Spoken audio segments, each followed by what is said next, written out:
네, 여러분 안녕하십니까? 2024년이 지났고 2025년 새해가 밝았습니다. 여러 애청자 여러분들께 새해 복 많이 받으시라고 먼저 말씀드리겠습니다. 여러분 감사합니다. 오늘 새해 둘째 날입니다. 1월 2일인데 금년도 첫 번째 방송을 보내드리려고 합니다. 제목은 2025년 세계 및 한반도 정세 전망이라는 제목으로 잡아봤습니다. 예, 여러분들 지금 이 뉴욕에 있는 뉴욕의 거리 풍경입니다. 거기에 큰 이 간판이 붙었는데 간판에 이렇게 써 있습니다. 1월 1일은 새해의 시작일 뿐이다. 1월 20일은 새로운 시대가 시작되는 날이다. 1월 20일이 바로 트럼프 대통령이 미국 47대 대통령으로 취임하는 날입니다.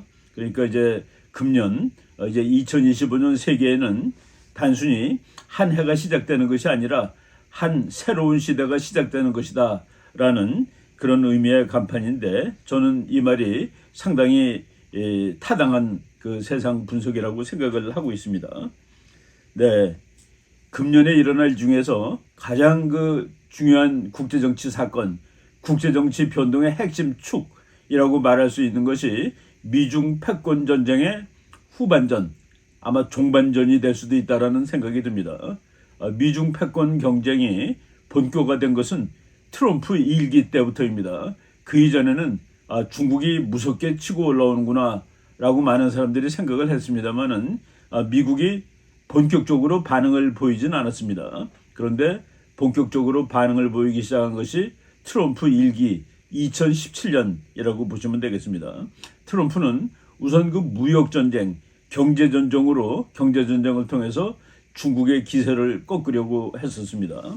그런데 2020년 11월 선거에서 트럼프가 이제 패배했습니다. 거기에는 지금 문제가 많고 트럼프는 그때 자기가 이겼다는 얘기를 지금 다시 하고 있는 이런 상황이죠.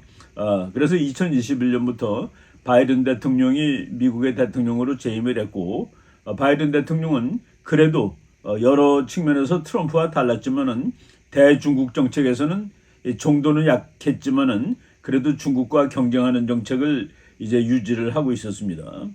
그렇지만은 중국은 바이든 시절에 회생하지는 못했고, 코로나 바이러스를 중국이 철저히 통제하다 보니까 경제까지 망치게 돼서 중국의 경제 피해는 지금 회복되지 못하고 있는 상황이다라고 말씀을 드릴 수가 있습니다. 그래서 2023년 그리고 2024년 중국 경제를 분석하는 거의 대부분 전문가들이 중국은 이제 경제 회생이 불가능할 정도로 상황이 나빠지고 있다라고 얘기를 했었죠. 그리고 작년에 2024년에 큰 선거가 세계적으로 많았는데, 그 중에서 대만 총동 라이칭더, 이 사람은 민진당 출신으로 중국과 통일을 하는 것이 아니라 아예 대만을 중국으로부터 분리해서 독립시키겠다는 그런 정책을 가지고 있는 사람입니다. 시진핑이 보기에는 정말로 최악의 후보가 대통령에 당선이 됐고 총통에 당선이 됐고, 그리고 11월 5일 미국에서 트럼프 대통령이 당선자다. 시진핑의 미래에 극히 부정적인 한 해가 작년이었다라고 말씀드릴 수가 있겠습니다. 많은 전문가들이 그리고 많은 분석가들이 2024년을 세계 최대의 선거의 해라고 얘기를 합니다. 무려 70개국 이상에서 선거가 있었고, 그리고 그 선거에 참가한 사람이 40억 명이라고 얘기를 합니다. 그 40억 명이 선거에 참여했는데, 이 선거를 한마디로 70개국의 선거를 한마디로 표현한다는 것은 무리가 있겠습니다만은 많은 미국 분석가들이 재미있게 얘기를 합니다. You are fired. 당신 해고야. 이게 트럼프의 트레이드 마크나 마찬가지인데, 세계 각국 국민들이 기성 정권을 해고시켰다 라는 것이 이제 2024년 70여 개국에서 일어난 선거를 총칭하면 그렇다라는 얘기입니다. 그리고 유럽 같은 경우에서는 우파가 약진을 하는 그런 모습을 보였습니다. 그리고 대만, 미국도 우파가 약진을 한 것이나 마찬가지죠. 미국에서 미국 대통령 트럼프가 이제 당선됐는데 이것 역시 기성의 권력, 그러니까 카말라는 부통령이었지만은 바이든의 뭐 대변인이나 마찬가지이기 때문에 기성 정권인데 미국 국민들이 기성 정권을 해임하였다라는 것이 지난번에 2024년에 일어났던 선거를 총체적으로 평가하면 그렇다는 얘기입니다. 트럼프는 어떻게 이겼는가를 뭐 이렇게 얘기를 하고 있는데 트럼프가 말한 것은 미국의 전통을 되찾아오는 일이었는데 그게 바로 상식이라는 얘기입니다. 그래서 트럼프 얘기가 We are the party of common sense.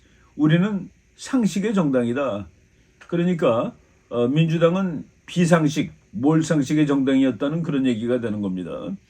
세계적으로 요새 우리가 그런 말 쓰죠. 깨어난 시민들, 워키즘, 이런 사회주의적, 좌파적 이런 이 대세가 지난 몇 년 동안 그 세계를 풍미하고 있었는데 바로 작년의 선거들에서는 그것을 차단하거나 제거하는 그런 효과를 가져왔다라는 말씀을 드릴 수가 있겠습니다. 우파가 득세했다는 거, 특히 유럽의 우파가 득세를 했는데 정권을 완전히 잡았다는 그런 뜻은 아닙니다만은 우파 우회 또는 그 우파 정치가들이 차기에는 유럽의 각국의 지도자가 될 가능성이 상당히 많아 보이는 그런 해였다라고 말씀을 드릴 수가 있습니다. 저는 이제 우리나라에 중요한 영향을 미치는 것이 미국 대선하고 대만 총통 선거라고 보는데 지난 1월 13일이었죠. 대만 총통 선거를 사실 우리 국제정치학자들, 한국의 자유민주주의를 애호하는 학자들은 상당히 손에 땀을 쥐고서 이제 봤었습니다. 라이칭더하고 샤오메이친 이 두 사람이 총통과 부총통 후보였는데 이 사람이 당선되게 되면은 그리고 11월 달에 미국의 트럼프가 당선되면은 중국의 시대는 도래하지 않을 것이다 라고 생각을 했고 중국이 이제 몰락의 길, 몰락이라는 게 중국이 쫄딱 망한다는 소리가 아니라 중국이 이 강대국으로서 아시아에 영향을 미치는 그런 강대국으로서 이제 부상이 억제될 경우에 그것은 대한민국의 통일을 위해서 아주 양호한 국제 상황을 만들어 줄 것이다라는 그런 기대 때문에 우리는 라이칭더 후보가 당선되기를 마음속으로 참 기대하고 있었습니다. 다행히도 야당이 여당들이 분열하는 바람에 라이칭더 후보가 이제 당선이 됐죠. 그래서 미국이 중국을 공격할 수 있는 전열을 확보한 거나 마찬가지입니다.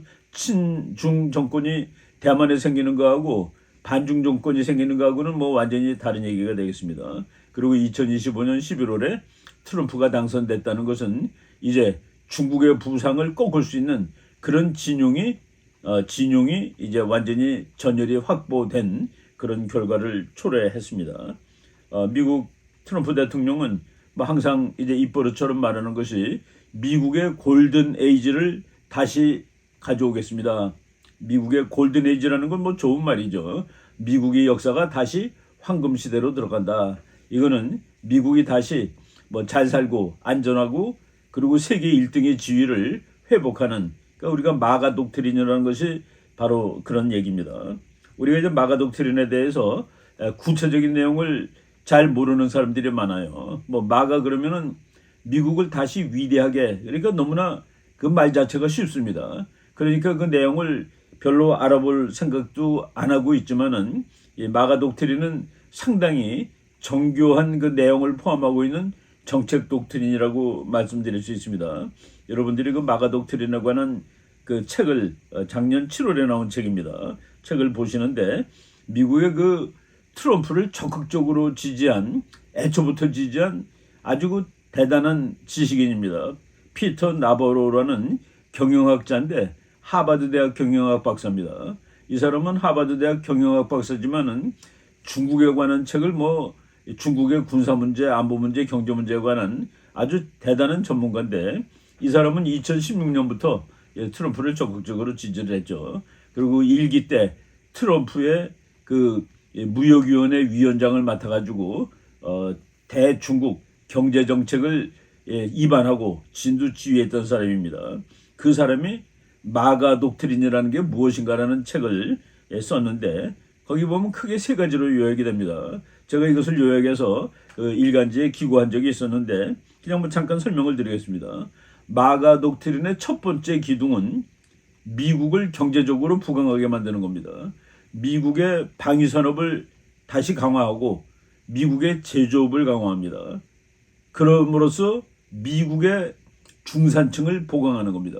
어느 나라든지 중산층이 튼튼한 나라가 이제 좋은 나라죠. 그래서 마가 독트린의 첫 번째는 미국의 중산층을 튼튼하게 만드는 것인데 그러기 위해서 미국의 제조업과 방위산업 능력을 다시 확보하는 것이다. 그런데 그러면은 제조업과 방위산업 능력과 그리고 미국의 중산층은 왜 망가졌느냐? 이거는 세계화 시대 때 중국이 반칙을 함으로써 미국이 피해를 입은 것이다. 라는 것이 마가 독트린을 위반한 사람들의 생각입니다. 그럼 어떻게 하면 되겠느냐?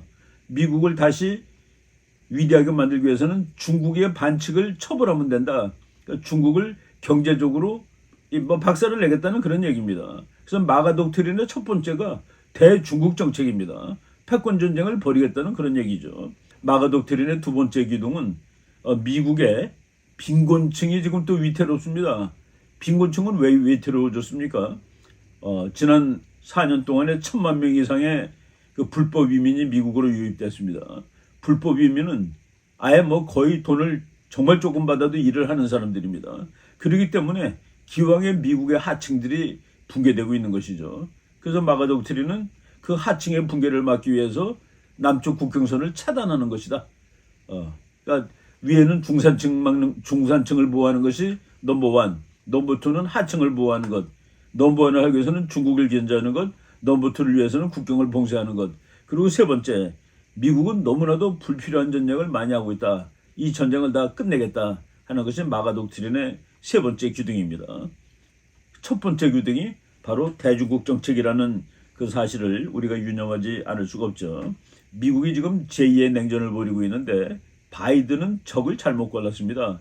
바이든 시대의 제2 냉전의 주적이 러시아입니다. 근데 제가 이 각국의 GDP를 봤어요. 미국하고 중국, 러시아, 중국과 러시아는 미국과 사이좋게 지낼 수 있는 그런 나라들은 아닙니다. 그래서 제가 그림에 미국은 파란색, 중국과 러시아는 빨간색으로 표시했습니다.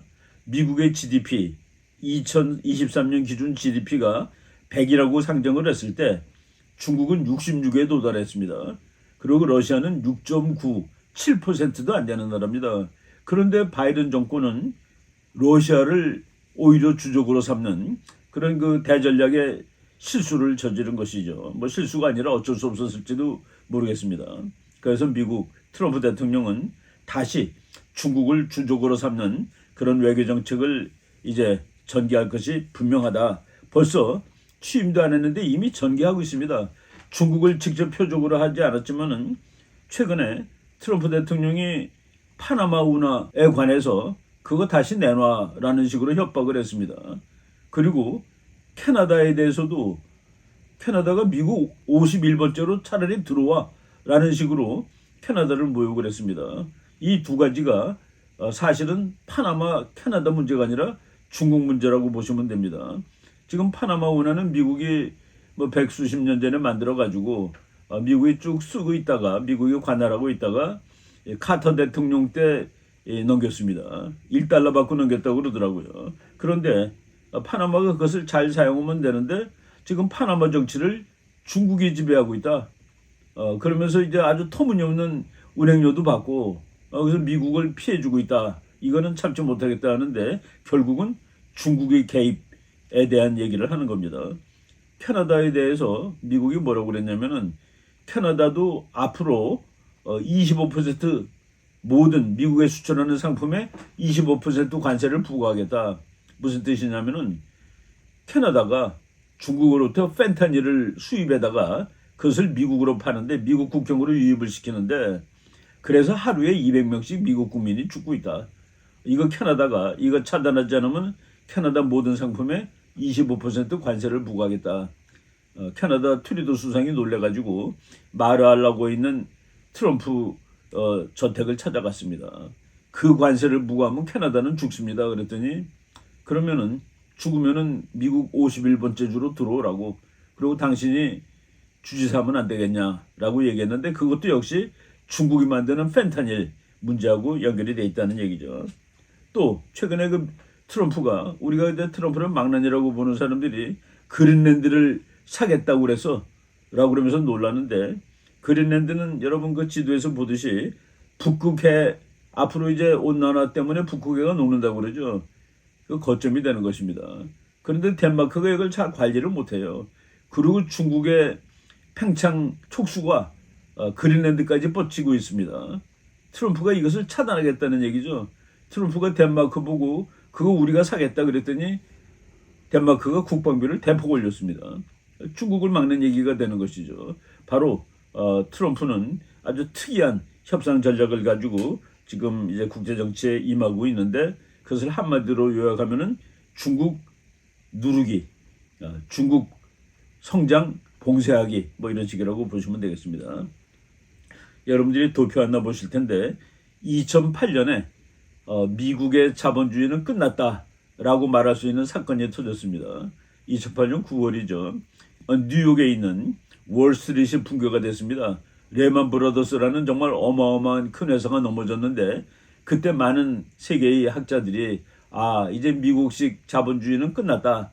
앞으로 중국식 사회주의 이것이 세계를 지배하는 그런 아이디어가 될 거고 그리고 중국이 세계를 지배하게 될 것이다. 당장은 미국이 앞서고 있지만은 지금 속도로 나가면은 한 30년 후, 그러니까 2038년 되면은 중국이 미국을 확실히 앞서게 될 것이다.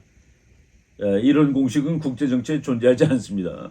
1등인 나라가 그냥 멍청하게 2등이 잘 뛰는 것을 보고 있는 그런 국제 정치는 역사에 없었습니다. 많은 한국 사람들도 이제 30년 후에 중국이 미국을 앞선다 했을 때 저는 그때 그렇게 얘기했습니다. 2008년이지만은 앞으로 몇 년 이내에 미국이 중국의 경제를 이제 더 성장을 꺾어놓는 그런 조치를 취하게 될 것이다 분명히. 그래야지 몇십 년 후에 주먹으로 싸움하지 않아도 된다. 미국은 미리 중국의 성장을 붕괴시킬 것이다. 그것이 2017년에 트럼프 대통령이 중국 경제를 이제 주저앉히는 엄청난 관세 전쟁을 벌였죠. 이게 2017년에 그 중국과 미국의 전쟁이 무역 전쟁 그리고 패권 전쟁이 시작된 해라고 볼 수 있습니다. 트럼프가 몇 년 못하고 이제 물러났는데 그동안에 중국은 그 충격을 많이 받았습니다. 그래서 이제 지금 중국이 어려운 상태인데 그는 국제정치학자들의 이론이죠. 아주 유명한 에드워드 러드왁이라는 정말 이 사람은 거의 전설적인 전략 이론가인데 지금도 생존해 계십니다. 이 사람이 그 하버드 대학에서 나온 책인데 중국의 부상에 대응하는 전략의 논리라는 책에서 가서 깨야 된다 더 크기 전에 라는 말을 이제 과감하게 했습니다. 이 사람은 역사적인 사례를 댔죠. 패권국이 도전국의 도전에 평화적으로 굴복한 적은 전혀 없었다. 하물며 미국처럼 전쟁을 단순한 수단으로 생각하는 나라가 중국한테 질 날까지 멍청하게 앉아서 기다릴 이유가 없다. 기다릴 리가 없다라는 그런 책입니다. 지금 어떻게 됐습니까? 제가 최근에 나온 중국 전문가들이 중국을 어떻게 보느냐를 유튜브에서 몇 개 찾아봤는데 썸네일입니다. 바로 2025년 1월 1일 어제 나온 거예요. 박수학이라는 중국 전문가가 중국을 망했다는 말로는 부조가 되는 거예요. 쌀 사 먹을 돈도 없대요. 그 중국 상황이 지금 최악입니다. 라고 얘기를 했고 그리고 외국어 대학에서 그 중국 가르치시는 교수님이 중국 경제 붕괴가 직전에 와 있다. 다시 살아나기 힘들다. 라고까지 얘기했습니다. 그리고 이제 또 중국계 한국인이죠. 박유화 교수가 중국 부동산이 싹 다 무너졌다. 이거 다시 그 경제 위기가 너무나 심각하다. 그런 식으로 말을 하고 있습니다. 지금 중국이 아주 어려운 상황인데 어느 정도로 어렵냐. 경제는 어려운데 미국에서 매년마다 간행하는 중국에 관한 군사력 보고서가 있습니다. 이건 국방부가 간행해서 이제 의회에다 보고를 하는 것인데 2024년 보고는 다른 애랑 아주 특이하게 다른 점이 하나 있습니다. 뭐가 다르냐면은 미국의 중국 국방보고서는 중국의 무서움을 좀 과장하는 편이었는데 금년에 나온 것은 중국이 군사력이 너무나도 부패해 있다. 너무나도 부패해 있다 보니까 시진핑 주석이 군부의 그 수뇌부들을 이제 자르고 있습니다.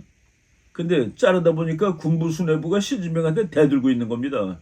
그러니까 당과 군 사이에 어마어마한 갈등이 야기가 되고 있다. 그러다 보니까 중국군도 사기도 잃고 부정부패도 있고, 그래서 중국군의 대만 침공 능력이 약하다, 침략 못할 수도 있다라는 분석이 2024년 미국에서 발행하는 중국 국방 보고서에 나왔다는 얘기입니다. 그리고 중국 정부와 군부의 갈등이 시진핑과 군부의 갈등이 심각하다라는 얘기까지 나왔죠. 우리나라 신문에도 소개됐었는데 이거는 작년 겁니다. 작년 1월 달 건데 중국의 그 가장 현대적인 부대가 전략 로켓군입니다. 그러니까 로켓 부대예요. 미사일 부대입니다. 미사일 부대가 로켓에 연료를 집어넣어야 되는데 연료 대신에 물을 집어넣었다는 겁니다. 우리나라 신문에는 중국이 중국했네라는 식으로 이제 조롱하는 기사도 떴었죠. 이제 어느 대통령이든지 자기가 역사에 그 이름을 남기고 싶어합니다. 미국의 그 레이건 대통령이 냉전에서 승리한 미국 대통령으로 기록이 되죠. 미국이 몇십 년 동안 소련과 다투느라고 쩔쩔맸는데 그것을 결국은 승리로 이끈 레이건 대통령. 이거 여러분 사진은 레이건 대통령하고 트럼프가 만났던 사진입니다. 트럼프가 대단히 젊었을 때죠. 레이건 대통령이 1981년부터 88년까지 재임했으니까 뭐 트럼프가 겨우 한 40대 그 무렵입니다. 트럼프 대통령은 자기가 하고 싶은 게 뭐겠습니까? 나는 제2의 냉전, 지금 중국하고 제2의 냉전을 벌이죠. 제1의 냉전은 미국이 소련하고 벌였던 겁니다. 거기서 미국이 이겼어요. 이제 조금 더 지나면 제2의 냉전을 미국이 이길 수 있는데 자기가 바로 그렇게 승리함으로써 다시 미국의 시대를 만들겠다. 그 마가, 그게 바로 그 뜻이죠. 그래서 뭐 이미 미국 그 공화당 사람들은 그런답니다. 트럼프는 링컨 이후에 가장 위대한 공화당 대통령이다라는 말이 나올 정도로 이런데 바로 지금 이것이 미국의 상황이고 중국의 상황인데 이게 우리한테는 어떨까? 저는 한국 문제는 항상 국제 정치로 설명하면은 더 설명이 잘 된다라고 보는 그런 뭐 편견이랄 수 있습니다. 제가 이제 국제 정치를 공부하다 보니까 그런 입장이 생겼는데 우리나라의 통일은 우리 문제가 아닙니다. 국제 문제입니다. 우리 어느 정당들은 이제 남북한이 우리 민족끼리 해갖고 통일을 하자 그러는데 통일은 국제 정치의 그 변화에 편승함으로써 이룰 수 있다라고 보는 편이죠. 분단 자체가 국제 정치지 우리 민족이 분단을 한 것은 아닙니다.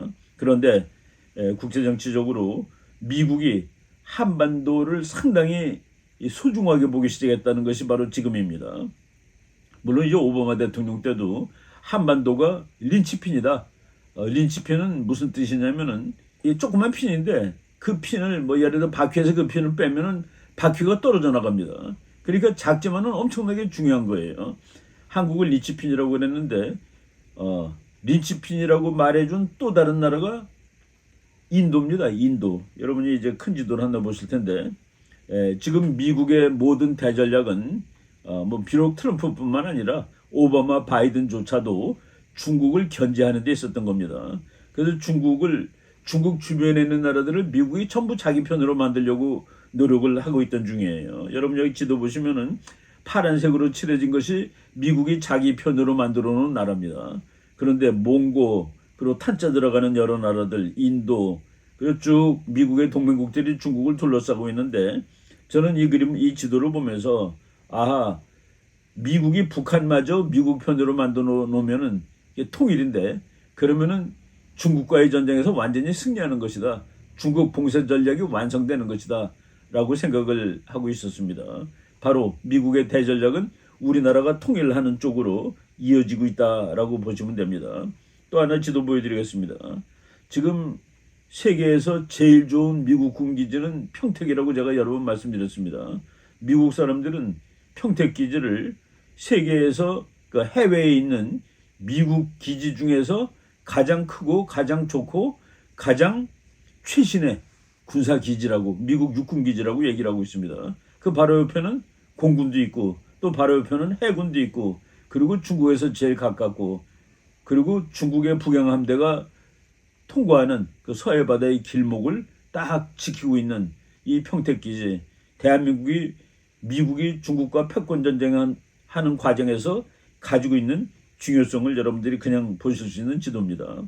네, 우리나라에 그 탄핵 사태가 나고 지금 뭐 지난 12월이 엄청나게 시끄럽고 그 시끄러움이 한동안 더 지속될 것이라고 예상됩니다만은 미국이 한반도에 대한 감시라든가 이 안정 상태 유지를 위해서 조금도 흔들리지 않는 그런 태도를 보이고 있습니다.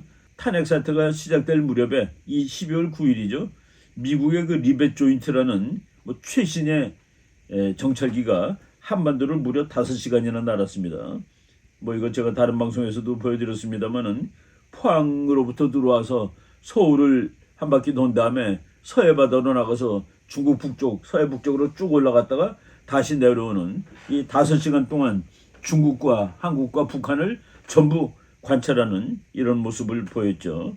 그리고 엊그제 얘기입니다. 12월 30일, 2024년 12월 30일 미국 항공모함 중에 2대가 바로 한국 앞바다에 와 있습니다. 하나는 일본 요코스카에 있지만은 하나는 제주도 바로 남쪽에 미국 항공모함 전단, 그 미국 항모 전단 2개가 한반도에 지금 부근에 배치되어 있고 또 하나는 말레카 해협에 있습니다.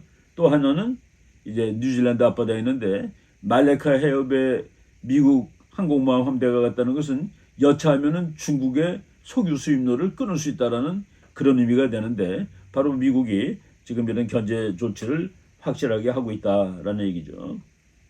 우리나라 사람들이 이제 통일을 어떻게 이룰 것인가라고 얘기를 하는데 아주 유명한 박성조 교수라는 분이 뭐 한 10여 년 전에 쓴 책입니다. 통일은 어떻게 이룰 수 있느냐 한반도 미국이 해주면 된다라고 써 있는 책입니다. 이분이 그렇게 얘기했었죠. 독일 통일에 대해서는 누가 묻는다면은 나는 3가지로 대답할 수 있다. 1. 미국이 도와줘서 2. 서독이 돈이 많아서 3. 서독이 단결했기 때문에 그런데 그 중에서 제일 중요한 것은 미국이 도와줬다는 것이다. 미국이 도와주지 않으면은 서독이 아무리 돈이 많고 단결에 있었어도 통일을 이루지 못했을 것이다라고 얘기를 하죠. 우리나라도 똑같다는 겁니다. 이분은 정치학자들이 이런 말 잘 안 쓰는데 이렇게 얘기했습니다. 특히 미국의 도움이 없으면 한반도 통일은 절대 불가능하다.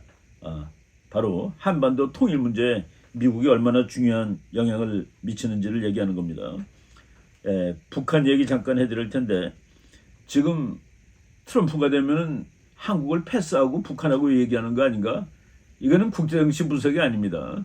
지금 미국의 국무장관 된 사람이 마르코 루비오라는 사람입니다. 마르코 루비오는 얼마나 반중적이고 반북한 사람인지 그 사람이 한 여러 가지 얘기로 알 수 있는데 제가 그 2018년에 싱가포르 회담이 있었을 때 트럼프 대통령이 기분이 업된 거예요. 그래가지고 김정은을 칭찬했습니다. 이 친구 탤런티드 가야 재능이 있는 친구야 라고 했더니 마르코 루비오가 화가 나가지고 그 당시에 트위터죠. 지금 X에도 올린 글입니다. 김정은한테 아부해서 좋은 결과를 얻으려는 대통령의 말은 이해한다 내가. 그렇지만은 김정은은 절대로 트럼프 대통령이 말한 것처럼 탤런트 있는 그런 녀석이 아니다. 김정은은 아버지와 할아버지로 가업을 물려받은 아주 이상한 놈인데 토탈 위어도라고 썼습니다. 그 녀석이 김정은이가 만약 민주주의 국가에서 태어났다면은 길거리에 돌아다니는 유기견을 잡는 사람의 조수로도 당선될 수 없는 놈이다. 이거는 보통 욕이 아니죠. 이거는 인격 모독입니다. 다른 나라에 그래도 원수인데 이런 사람이 지금 미국의 대북한 정책을 총괄하는 미국 국무장관으로 내정되었다라는 사실을 우리가 잘 알아야 되겠습니다. 뭐 제가 그 사람이 영어로 올렸던 영어도 지금 소개를 했으니까 여러분 한번 나중에 읽어보십시오. 지금 북한이 얼마나 어렵냐. 우크라이나에 군대 가는데 몇 명 죽은지를 몰라요. 우리나라 언론에는 3,000명 죽었다고 나오고 죽거나 다쳤다 3,000명. 미국 보이스 오브 아메리카는 1,000여 명. 그리고 북한의 그 유엔 대표는 파견한 적이 없다. 뭐 이런 전 정신없는 상황이 나오고 있습니다. 우리나라 뉴스에 계속 북한 병사들이 죽고 이렇게 나오는데 재미있는 사진 하나가 있습니다. 우크라이나 군이 그러니까 한국말로 쓴 그 삐라를 만들어갖고 막 뿌린대요. 거기 보니까 오늘 항복하고 남조선에서의 내일을 맞이하라. 그리고 이제 이 느낌표를 딱 쳤습니다. 하여간 뭐 이런 그 우크라이나가 인쇄를 해가지고 뭐 우리 또 이 탈북자들 또는 북한 해방을 위해서 노력하는 사람들이 이런 삐라를 만들어 줬을 수도 있습니다. 그렇지만은 지금 그리고 또 이제 미국 사람들은 그 러시아랑 친하게 됨으로써 북한이 돈도 많이 받았을 것 같아 라고 얘기하는데 실상은 그렇지 않다가 답입니다. 뭐 이런 미국 전문가들이 북한 파병 대가로 러시아 정부로부터 금전적 보상을 받을 거야 라고 얘기하는 사람도 있고 서로 뭐 관계가 돈독하고 군사력도 강해진다 라고 얘기를 하는데 엊그제 북한이 매년 연말마다 이제 또 전원회의를 하죠. 근데 전원회의에서 대외적인 메시지가 거의 없습니다. 지금 대한민국이 사실은 좀 대단히 혼동스러운 상황인데 대한민국을 향한 어떠한 공격적인 그 모습도 보이지 못하고 있습니다. 그럼 북한이 그만큼 어렵다는 얘기가 되겠죠. 북한이 대내적인 얘기만 하고 있는데 북한의 경제가 지금 얼마나 나쁜지 제가 그 작년 초에 북한 사람들이 평균 한 2,000원 정도 월급을 받는데 그 2,000원은 암시장 가면은 75센트 정도로 바꿀 수 있다. 그러니까 3달러가 75도 안 되죠. 67센트가 되겠습니다. 그러니까 3,000원이 1달러랍니다. 그게 이제 작년 말 2023년 말 2024년 초의 얘기입니다. 그런데 금년거 보니까 작년 11월에 18,100원으로 올랐습니다. 그리고 작년 12월 12일 날 현재 미국 돈 1달러가 북한 돈 21,000원입니다. 그러니까 북한이 작년 1년 동안에 인플레가 한 7, 8배가 된 거예요. 이 달러 가격 대비 북한 돈 가격이 7분의 1 정도로 줄어들었다는 얘기입니다. 그러니까 경제가 쪼그라들고 있습니다. 러시아 가서 몇천 명씩 죽는데 그래서 러시아가 돈을 준다는데 이런 일이 어떻게 일어날 수가 있겠습니까? 바로 지금 북한은 옥수수가 없어서 옥수수 가루를 죽을 써먹는 그런 상황에 처해고 있다. 그리고 북한이 금년 연말 얘기예요. 우리나라에 있는 그 데일리 NK라는 그 북한 관련 아주 괜찮은 매체입니다. 여기 보니까 주민들이 당장 먹을 게 없어서 끼니를 건너뛰고 있다. 먹는 거를 줄이고 있대요. 그리고 강냉이도 없어서 강냉이 가루로 죽을 만들어 먹는 일이 많아지고 있다. 요즘 같은 때에는 달러나 비는 중국 돈입니다. 를 벌어야 하는데 이 또한 쉽지 않아. 전량시대가 많아지고 있다. 먹고 살기 힘들어지고 있다. 그래서 분위기가 스산하다라는 말이 나오고 있습니다. 네, 지금 북한은 다 무너져가고 있죠. 제가 마지막으로 한국 사태를 관련시켜서 말씀드리겠습니다. 지금 한국에 탄핵 사태가 있는데 제가 계속 이걸 국제 문제로 보면은 잘 보인다. 미국과 중국의 패권 전쟁이 한국에서 벌어지고 있는 것이다. 그리고 공격이 누군지도 봐야 됩니다. 대통령이 공격을 한 것일까? 그렇지 않으면 야당이 공격을 한 것일까? 저는 윤 대통령이 오히려 공격을 하고 있는 거가 아닌가라고 보고 있습니다. 미국에서 한국을 이거 잃으면 결코 안 된다라는 그런 세력이 급격히 나오고 있고 원래 있었으면은 목소리가 지금 커지고 있는데 제가 그 책 한 권 뭐 벌써 소개했던 책인데 고돈창이라는 아주 대단한 미국 변호사고 아시아 전문가입니다. 이 사람이 한국을 잃어버리면 절대 안 된다라는 조그만 책을 벌써 몇 년 전에 썼었습니다. 한국은 자유진영의 서방의 경계선이다. 한국이 무너지게 되면은 바로 그 경계선의 앵커가 뚫리는 것이나 마찬가지다. 그러니까 결코 이러면 안 된다는 얘기죠. 그리고 또 한 사람이 케네스 와인스타인이라는 허드슨 연구소 소장도 했던 사람인데 이 사람이 한국에 대해서 한국 현 상황을 보면서 미국과 한국과 일본은 입장을 분명히 하고 강력하게 그 입장을 밝혀야 된다. 한국은 일본이 필요하고 한국은 미국이 필요하다. 한국이 일본과 미국을 거리에 두고서 어영부영할 수 있던 시기 아마도 지난 5년을 얘기하는 것 같아요. 문재인 정부를. 그런 시대는 지났습니다. 그리고서 그 다음 말이 중요합니다. 트럼프 대통령은 이번에는 그런 태도를 용납하지 않을 것입니다. 뭡니까? 5년 전에 문재인 대통령이 있을 때 한국이 했던 행동을 용납하지 않겠다는 얘기죠. 그는 그런 지도자가 아닙니다. 트럼프 will not stand for it this time. 이제 1월 20일 트럼프가 대통령이 되면은 이제 어떻게 할 것이다 하는 그런 얘기가 나오는 것이죠.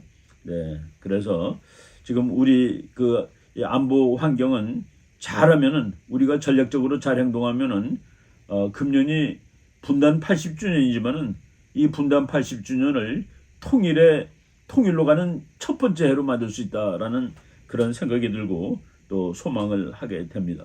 그래서 우리 금년을 맞이해서 우리가 앞으로 계속 국제 정치를 분석할 것이지만은 우리가 정말 그 예리한 시각을 가지고 예리한 정책을 가지고 이 위기를 아주 좋은 통일의 호기로 만들도록 노력해야 되겠다라는 말씀을 드리고 싶습니다.